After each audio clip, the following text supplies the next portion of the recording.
After spending more than 10 years immersed in the fast-paced corporate world, bouncing between international flights, endless meetings, and looming deadlines, the idea of true solitude felt almost mythical to Laura Williams, a 37-year-old former marketing executive. When she transitioned into freelance content writing in late October, she decided to fully embrace the quiet by renting an old, secluded cabin deep in the Adirondacks. The listing was everything she imagined: rustic charm, cozy decor, and complete detachment from the outside world. The lack of cell service didn't bother her. She welcomed the idea of unplugging from her ever-buzzing phone. A landline was available for emergencies, which seemed more than enough. Laura envisioned days of serene mornings sipping coffee, afternoons typing away on her laptop, and nights spent stargazing under the vast, unpolluted sky. The journey to the cabin was breathtaking. Autumn had painted the Adirondacks in vibrant shades of gold, orange, and crimson, with crisp, cool air sweeping in sharp contrast to the muggy city Laura had left behind. When she pulled into the gravel driveway, she was struck by how picturesque the small, weathered cabin looked. The wooden exterior, adorned with flower boxes, exuded charm. Inside, a wood-burning stove stood in the corner, an antique writing desk faced a large window overlooking the surrounding forest, and a reading nook piled with plush cushions added an inviting touch. She felt like she had stumbled into a dream. For the first 2 days, Laura reveled in the slower pace. She wrote for hours on end, occasionally breaking to explore the nearby trails or curl up with a book by the crackling fire. The cabin made gentle creaks in the evening, the kind of comforting noises old houses often do. She found herself at ease, even enchanted by the solitude. But on the third night, her idyllic retreat took an unsettling turn. A fierce thunderstorm rolled in without warning, battering the cabin with gusting winds and torrential rain. As the storm howled outside, Laura decided to call it an early night. Wrapping herself in a blanket with a mug of chamomile tea, she tried to focus on a novel, but the storm's ferocity seemed to magnify the cabin's isolation. The once comforting silence now felt oppressive, the creaks of the cabin suddenly unfamiliar. She could almost feel the weight of the storm pressing against the walls. As she was drifting into a restless sleep, the shrill, unexpected ring of the landline jolted her awake. The sound echoed sharply through the cabin, almost unnatural in its urgency. Her heart raced as she stared at the phone. Who could possibly be calling this late at night? Hesitantly, she picked up the receiver. "Hello?" Her voice wavered. Only static greeted her. "Hello," she repeated, louder this time, but there was no response. Just as abruptly as it had started, the call disconnected, leaving only silence. Laura hung up, her unease settling deeper. She rationalized it as a storm-related glitch or a wrong number, but couldn't shake the discomfort it left behind. When dawn broke, the storm had passed, leaving behind a gray, misty morning. She stepped outside with her coffee, eager to breathe in the fresh, rain-soaked air. As she walked toward her car to grab something from the trunk, her eyes caught on something that sent a chill down her spine: the phone line. The line dangled loosely from the side of the cabin, completely severed. Laura moved closer, inspecting the clean edges of the cut. This wasn't storm damage. It was deliberate. Her stomach churned as the pieces of the puzzle clicked together. How had the phone rung last night if the line had already been cut? Trying to suppress her growing dread, she told herself there must be a reasonable explanation. Perhaps the line had been damaged afterward. Still, the thought gnawed at her throughout the day. That evening, as the sun dipped below the trees, Laura tried to regain her composure. She cooked dinner, played some soft music, and returned to her writing. But the cabin no longer felt like her sanctuary. Every shadow seemed darker, every noise sharper. As she was cleaning up after dinner, something outside the kitchen window made her freeze. Muddy footprints. They stretched across the porch, leading directly to the large window near her desk, the same one where she'd been sitting for hours earlier, absorbed in her writing. Her breath caught as she stared at the tracks, realizing they hadn't been there earlier in the day. Someone had been on the porch, watching her through the window. Likely while she was distracted by cooking. Panic surged through her veins. She double-checked every lock on the doors and windows, grabbed the largest kitchen knife she could find, and retreated to the bedroom, heart pounding. She didn't sleep that night, jolting at every creak of the cabin or rustle of wind against the walls. Around midnight, a sharp, forceful knock reverberated through the cabin. Laura bolted upright, clutching the knife. The sound wasn't casual, it was deliberate, almost demanding. Gathering her courage, she crept toward the front door, her footsteps barely audible against the wooden floor. "Who's there?" she called out, her voice betraying her fear. Silence. The only sound was the wind rattling the windows. She waited, holding her breath, but no answer came. Just as she began to step back, another knock rang out, harder, louder this time. Laura's hands trembled as she peered through the peephole. All she could see was darkness. Her fingers tightened around the knife as her mind raced with possibilities. The cabin, once a retreat, now felt like a trap. The walls were too close, the windows too exposed. She spent the rest of the night curled in a corner of her bedroom, knife at her side, waiting for morning to come. By the time the first rays of sunlight broke through the trees, she had made up her mind. It was time to leave. Packing hastily, she loaded her belongings into the car and locked the cabin door one final time. At the end of the driveway, a utility truck was parked, and a man in a hard hat was inspecting the phone line. "Excuse me," she called out, approaching him cautiously. "Was that line cut during the storm?" The man shook his head grimly. "No, ma'am. This line was deliberately cut. See how clean the edges are." He gestured toward the severed cable. A chill ran through Laura as the man continued. "You notice anything unusual last night? Footprints? Noises?" She hesitated, recalling the muddy tracks and the loud knocks. "Yes," she admitted. "There were footprints near the window and knocking at the door." The man's expression darkened. "You're lucky," he said, his voice firm. "We've had reports in this area. Sometimes people cut phone lines to disable communication before breaking into cabins. You should leave. Now." Without a second thought, Laura got into her car and drove away, her pulse still racing. That cabin, once a dream of solitude, had turned into a waking nightmare. Even now, the memory of those footprints, the severed line, and the knock at the door lingers, a constant reminder that isolation is not always as peaceful as it seems. After double-checking the locks on every door and window, I stepped back and felt the weight of the cabin pressing in on me. What had once felt like a peaceful haven now seemed suffocating, its walls too confining and its windows far too exposed. The quiet no longer comforted me, it only heightened my unease, amplifying every creak of the floorboards and every groan of the wind. By the time the faint glow of dawn began creeping through the trees, I had already made up my mind. My hands trembled as I hastily packed my belongings, throwing them into my car without care. Locking the cabin door for the final time, I turned away from the place that had once promised solitude and drove down the gravel path, eager to leave it behind. At the bottom of the driveway, a utility truck was parked by the roadside, a man in a reflective vest standing beneath the severed phone line. His ladder leaned against the pole, and he was inspecting the dangling wire with a serious expression. "Morning," I called out, stepping out of my car and trying to sound calm. "Did the storm knock that down?" The man turned to me, his face grim, and shook his head. "No, ma'am," he said, gesturing to the cut. "This wasn't storm damage. See here?" He pointed to the edges of the line. This was cut, clean, deliberate. A cold wave of dread washed over me. I swallowed hard, trying to keep my voice steady. "What do you mean, deliberate?" He shifted his stance, meeting my gaze. "You notice anything strange last night? Footprints? Noises?" His tone was careful, but the weight of his words made my pulse quicken. Images of the muddy footprints near the window and the loud knocks at the door flashed through my mind. My throat felt dry, but I nodded. "Yeah," I admitted quietly. "There were footprints on the porch, and someone knocked on the door. Twice." The man's expression darkened. "You're lucky, ma'am," he said, his voice firm. "We've had reports like this in the area, people cutting phone lines to disable communication before breaking into cabins.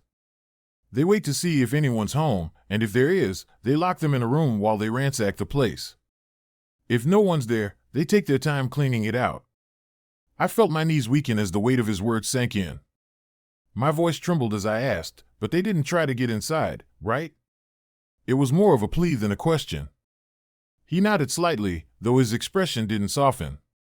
Maybe they were testing the place, seeing if anyone would respond. If I were you, I wouldn't stick around to find out. They've been known to come back. I didn't need to be told twice. Thank you, I said, my words rushed but genuine, and climbed back into my car. My hands shook as I gripped the steering wheel, heart pounding as I sped down the road toward the nearest town. Every shadow along the forested path felt like it was watching me, and I couldn't shake the feeling of being followed. When I finally reached a coffee shop in the safety of town, I parked in the crowded lot and let out a shaky breath. My first call was to the host of the cabin rental. They apologized profusely, promised to refund the rest of my stay, and assured me they'd contact local authorities to investigate. My second call was to the police to report the incident myself, recounting every detail, the phone line, the muddy footprints, and the knocks at the door. By the time I hung up, the adrenaline that had been fueling me all morning began to wane, leaving behind a bone-deep exhaustion. I sat in my car, sipping lukewarm coffee and staring out the window, trying to process everything. The cabin, once a dream escape, had turned into a place I never wanted to see again. Even now, weeks later, the memories linger vividly in my mind. The muffled sound of the phone ringing, the deliberate cut in the line, the knocks that broke through the stillness of the night. Each detail replayed over and over as a reminder of how quickly solitude can shift into vulnerability. I had gone to the Adirondacks searching for peace, but what I found was a chilling reminder that isolation can sometimes invite the unexpected. For all my love of quiet retreats, I've learned a valuable lesson: solitude isn't always safe. And when instinct tells you something's wrong, you have to listen. It might just save your life. That night, as I sat reviewing my notes, the first sound was subtle, a faint snapping noise, likely from a branch. At least, that's what I told myself. But then it came again, sharper this time, and unmistakably deliberate. Footsteps. Slow, deliberate crunches on the frost-covered ground just outside. My breath caught in my throat. Quickly, I switched off the lamp, plunging the room into shadow. The darkness around me seemed heavier than before as I strained to hear more. The steps stopped abruptly, leaving an unsettling silence. Minutes passed, and the quiet stretched on endlessly, each second heightening the knot in my chest. Eventually, I convinced myself it must have been an animal and forced myself to go to bed, though sleep felt like a distant luxury. By morning, I stumbled across something that turned my unease into a deep-rooted fear. The cabin's front door bore fresh scratches near the lock, deep, jagged marks that hadn't been there before. Whoever had left the ominous note wasn't content with words alone. They had tried to get inside. My stomach churned at the realization. I immediately contacted the rental agency, but their response was disheartening. They dismissed it as the work of local kids playing pranks on visitors. I didn't believe them. Determined to feel safer, I purchased a heavy-duty padlock and reinforced the door myself. It wasn't much, but it offered a small sense of control in an otherwise uncontrollable situation. That night, the cabin once again seemed to come alive with sounds. It began quietly, a few faint rustles carried by the wind, but as the hours crept by, the noises grew louder, more deliberate. Peering through the window, I scanned the clearing, desperate to identify the source, but it was empty. Just as I turned to retreat, something in the tree lane shifted. My heart froze. A shadow, tall and lanky, moved fluidly between the trees, too quick for me to make out any details. The figure disappeared before I could process what I had seen. Sleep didn't come that night. I stayed awake, every nerve frayed, as the hours dragged on. When dawn finally broke, I stepped outside to find fresh boot prints circling the cabin, their depth suggesting they had been made with intent. Whoever had been out there wanted me to know they had been close. By the fifth night, I was unraveling. My nerves were worn thin, and my usual composure had long since dissolved. I kept my phone charging on the table, a flashlight within arm's reach, and wedged a chair firmly under the doorknob. I told myself it was enough, that I was prepared, but in truth, I felt utterly exposed. Even the faintest creak of the cabin sent my heart racing, and every gust of wind sounded like a threat. Then, around midnight, the sound I'd been dreading finally came, a metallic scrape at the front door. My breath hitched as the noise dragged out, metal on metal, deliberate and unnervingly calm. Someone was fiddling with the lock. The door handle jiggled next, and I froze. My trembling hand instinctively reached for my phone, ready to dial for help, but before I could press a button, a new sound erupted: laughter. Low and guttural, the kind of laugh that crawls under your skin. It wasn't loud, but it carried a weight that sent shivers down my spine. My grip on the flashlight tightened until my fingers ached, and I strained to make sense of the silence that followed. For a moment, I thought they'd left, but then came a deafening bang. The sound wasn't at the door, it came from the bedroom window. The force of it rattled the glass so violently I thought it might shatter. The laugh came again, closer now, more twisted. Whoever was outside wasn't in a rush. They weren't trying to hide their presence. They wanted me to know they were there, watching, toying with me. The silence that followed each knock was somehow worse than the noise itself. It felt calculated, like they were savoring the moment, waiting to see how I would react. My mind raced through every possibility. Could I make it to the car? Would calling the police help if they couldn't arrive in time? I was trapped, and they knew it. I sat in the corner of the room, gripping the flashlight as if it were a weapon, my entire body rigid with tension. Then, just as suddenly as it had started, the torment stopped. Footsteps, slow, deliberate crunches, retreated into the woods. I waited, unable to move, until the first light of dawn crept through the windows. The moment the sun rose high enough to offer a semblance of safety, I packed with shaking hands, throwing my belongings into the car haphazardly. I didn't even bother notifying the rental agency. I just needed to get out. My only focus was putting as much distance between myself and that cabin as possible. An hour later, I found myself at a small diner in the nearest town, my hand still trembling as I gripped my coffee mug. The waitress, noticing my disheveled state, asked if I was okay. I hesitated, then spilled the whole story about the note, the sounds, the scratches, and the horrifying laughter. Her expression turned pale as I spoke. "Was it near Dry Creek?" she asked, her voice hushed. I nodded, and she exchanged a knowing glance with another staff member. "People around here stay away from that area. There's a hermit up there, a mean one. He doesn't like visitors and isn't afraid to scare them off." My chest tightened as her words sank in. Whoever, or whatever, I had encountered wasn't just some figment of my imagination. Reporting everything to the authorities offered little comfort. They dismissed it as just hermits being hermits. Still, the experience stayed with me. The Catskills, for all their beauty, would forever carry a sense of dread for me. That cabin, that shadow, and that awful laughter, it all served as a chilling reminder of how easily solitude can turn sinister. As the storm raged on, I weighed my options, debating whether to set up a makeshift camp or push forward in the rain. That's when I spotted it, a dark shape through the trees, barely visible in the dim light. Squinting, I realized it was a cabin. It looked ancient, a relic from another era, with its roof sagging in the middle and moss creeping up the wooden walls like a second skin. It wasn't much, but at that moment, it represented shelter, and I wasn't in a position to be picky. I approached cautiously, pushing open the warped, creaky door, half expecting it to splinter under the weight of my touch. Inside, the air was damp and stale, carrying a faint scent of mildew mixed with something metallic that I couldn't place.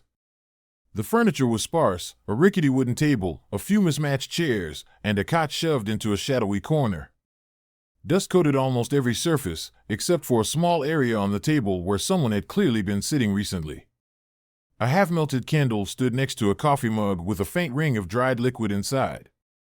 My initial relief at finding shelter began to twist into unease.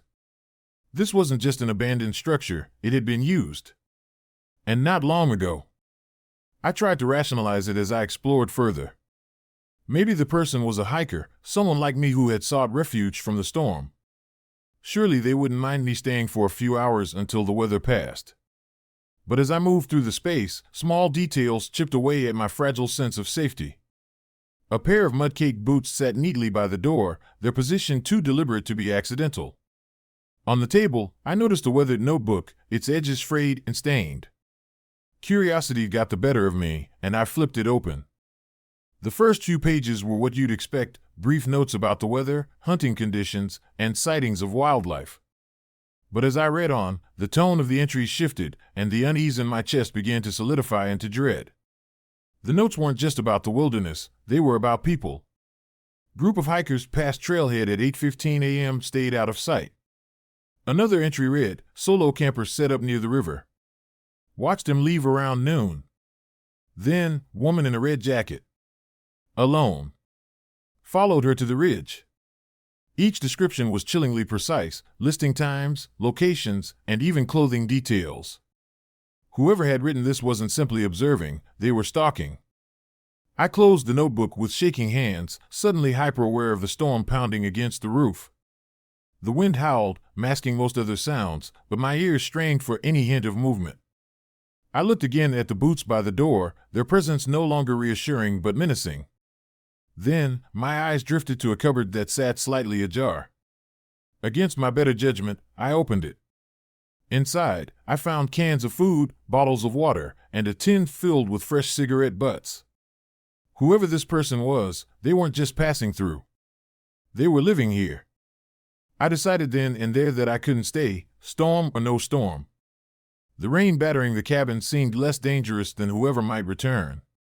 I packed my gear with trembling hands, my movements clumsy with urgency. Just as I was about to step outside, a noise froze me in place, a rustling sound, faint but too close for comfort. My heart pounded in my chest as I extinguished my flashlight, plunging the room into darkness. I pressed myself against the wall, my breath shallow, straining to hear. The rustling grew louder, closer, until it was unmistakable, footsteps.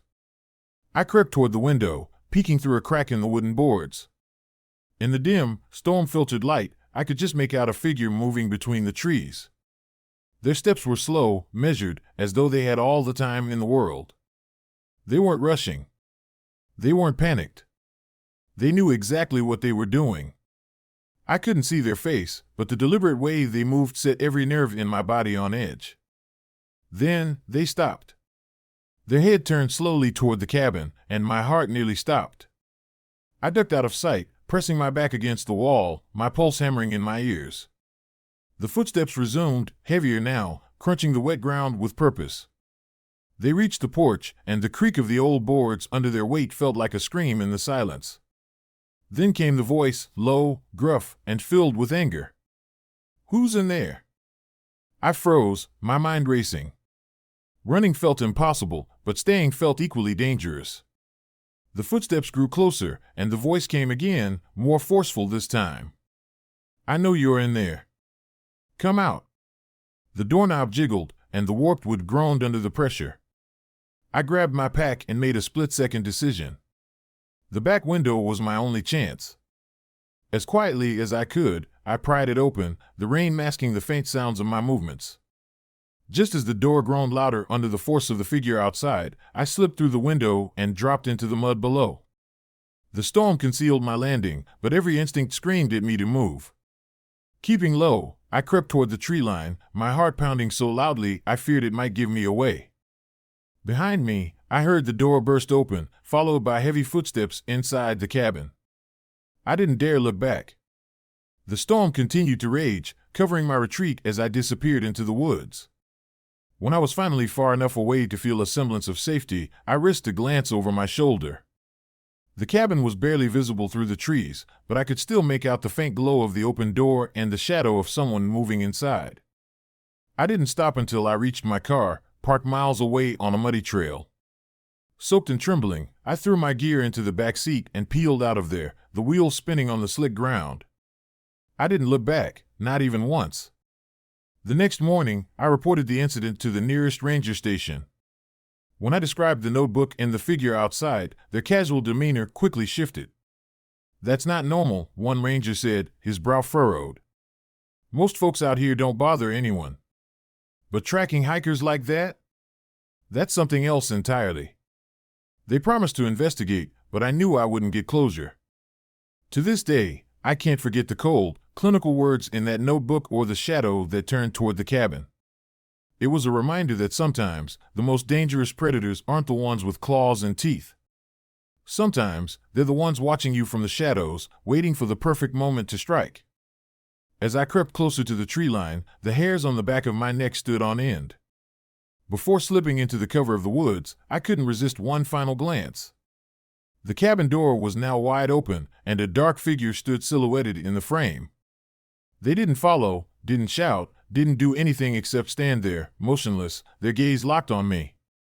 The weight of their stare followed me as I disappeared deeper into the forest, pushing my legs to carry me as far away as possible. I didn't slow down, not until the storm-lightened sky hinted that I'd covered several miles. By the time I stumbled into the nearest ranger station the next morning, my body ached from exhaustion, but my mind was still racing. Trembling, I recounted everything: the strange cabin, the notebook filled with detailed notes about hikers, and the ominous figure that had stood in the doorway.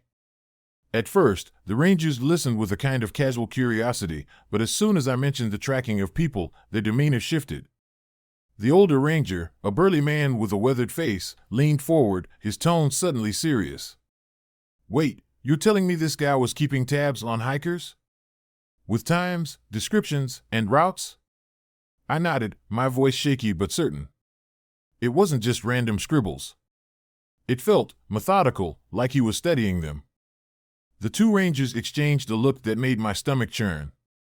"Most folks out here just want to be left alone," the younger one said, his voice quieter now. "But keeping records on hikers? That's not normal." The older ranger grabbed a map from the counter and spread it out in front of me. "Can you show us where this cabin is?" he asked. I traced the trails I'd taken as best as I could, marking the approximate location of the cabin. They promised to check it out later that day, and though it gave me a small sense of relief, it wasn't enough to dispel the unease that had burrowed into me. "You did the right thing coming here," the older ranger said as I stood to leave. "But if you're smart, you'll stay away from places like that. Not everyone in these woods plays by the rules." His words lingered in my mind as I drove away, replaying the events of the night before over and over. I couldn't shake the image of that figure in the doorway, the cold precision of the notes in the notebook, or the feeling that I had narrowly escaped something much worse. A week later, I followed up with the rangers, desperate for answers. Their response was less than comforting. When we got there, the cabin was empty, the younger ranger told me over the phone. No sign of the notebook, no supplies, nothing. Whoever was staying there must have packed up and moved on. His words left me with a sinking feeling, the kind that comes with knowing you'll never get closure. Whatever that person's intentions were, I had a gut feeling they weren't harmless. Even now, the memory of that night lingers, a shadow that creeps into my thoughts whenever I find myself alone in the wilderness. The Kodiak wilderness had been unpredictable, but I'd expected the challenges to come from the weather or the terrain, not from another person. The thought that someone had been watching, documenting, and perhaps planning something sinister still makes my chest tighten. I've continued my field work, but with a heightened sense of caution. The wilderness, for all its beauty, can be just as dangerous as it is breathtaking, not because of the bears or the storms, but because of the people you don't see coming. The allure of off-the-grid solitude has lost its charm for me. It's no longer about finding peace, it's about staying alert, trusting instincts, and remembering that sometimes the most dangerous predators aren't the ones with claws or fangs, they're the ones who walk upright, hiding in plain sight, waiting for the right moment to act. The next day, as sunlight spilled over the dense canopy, I stepped onto the porch, still unsettled by the events of the night before. That's when I noticed it, a muddy footprint near the edge of the porch. It was small, far too small for any animal that might have wandered close during the night. The sight of it sent a shiver down my spine, a stark reminder that I wasn't as alone as I thought. Before I could fully process the implications, a gust of wind swept through the clearing, rustling the leaves and scattering loose debris. By the time I returned later to examine the spot again, the footprint was gone, erased by the overnight winds and falling leaves. I tried to convince myself it was nothing, a trick of my imagination. But the unease refused to leave, clinging to me like a shadow. That evening, as the clock neared midnight, the tapping returned. This time, it was louder, sharper, and far more deliberate. The sound seemed to dance across the windows, starting near the fireplace before moving to the kitchen.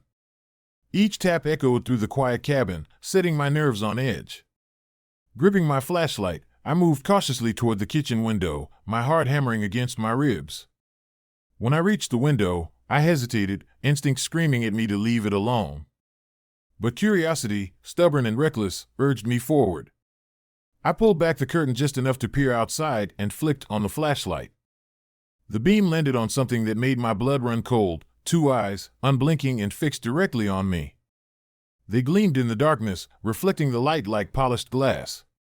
My breath hitched as I staggered back, the flashlight slipping from my grasp and clattering to the floor. By the time I fumbled to retrieve it and aimed the beam outside again, whatever, or whoever it was had vanished. I spent the rest of the night sitting in the armchair by the fire, a shotgun resting on my lap. The howling wind masked any sounds from outside, but in the quiet lulls, I could swear I heard faint footsteps circling the cabin. I never saw anything, but the oppressive feeling of being watched refused to let me relax. Morning came as a relief, but even the pale light of dawn couldn't chase away the fear lingering in my chest. I tried to rationalize what I'd seen. Maybe it had been a curious deer, startled by the light. Maybe the footprint had been a coincidence, left by a passing hiker days ago. But deep down, I knew better. Something was wrong here, something far more sinister than I wanted to admit. I decided I couldn't stay another night. The cabin's isolation, once so enticing, now felt like a trap waiting to be sprung. On my final night, the tapping returned. But this time, it wasn't just tapping, it was scratching. Long, deliberate drags across the glass, like fingernails carving invisible lines into the surface. I froze, gripping the shotgun so tightly my knuckles turned white. The scratching moved from one window to the next, pausing briefly before starting again. Then, through the flickering firelight, I saw it, a shadow just outside the window. It moved slowly, deliberately, stopping directly in front of the glass. My breath caught as the figure pressed closer, its form distorted by the glow of the firelight. Summoning every ounce of courage I had, I grabbed the flashlight and shined it directly at the window. The light illuminated a pale, emotionless face staring back at me. For a moment, neither of us moved, locked in a silent standoff. Then, as though startled by the beam, the figure turned and bolted into the woods, its movements quick and deliberate. I stayed awake all night, the shotgun never leaving my hands, my eyes fixed on the windows and doors. The hours crawled by, every sound amplified by my heightened senses, until finally, the first rays of daylight crept through the trees. Stepping outside that morning, I found fresh footprints in the dirt, circling the cabin and disappearing into the forest. They were deliberate, spaced in a way that made it clear whoever had been there wanted me to know they'd been watching.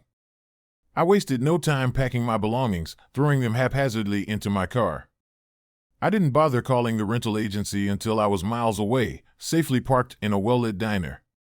When I reported what had happened, the owner's dismissive response left me seething. "Probably just a hiker," he said casually, as though hikers regularly wandered around cabins in the middle of the night, scratching at windows and staring inside. People pass through those woods all the time. I didn't argue. What was the point? It was clear he wasn't going to take me seriously. But I knew, without a shadow of a doubt, that what I'd experienced wasn't the work of some lost hiker. Whoever, or whatever, had been out there had no benign intentions. They hadn't just been passing by. They'd been watching, waiting, testing. I left that cabin and its eerie woods behind, determined never to return. But even now, long after the ordeal, the memory of that face in the window still haunts me. It wasn't just the intrusion that unnerved me, it was the intent behind it. That deliberate, calculated presence. It's a feeling I can't shake, a reminder that isolation, no matter how peaceful it might seem, is not always safe. And while I still love the idea of off-the-grid retreats, the reality is far more complicated. Solitude has a way of revealing truths you'd rather not face, and sometimes it invites things you're not prepared to confront.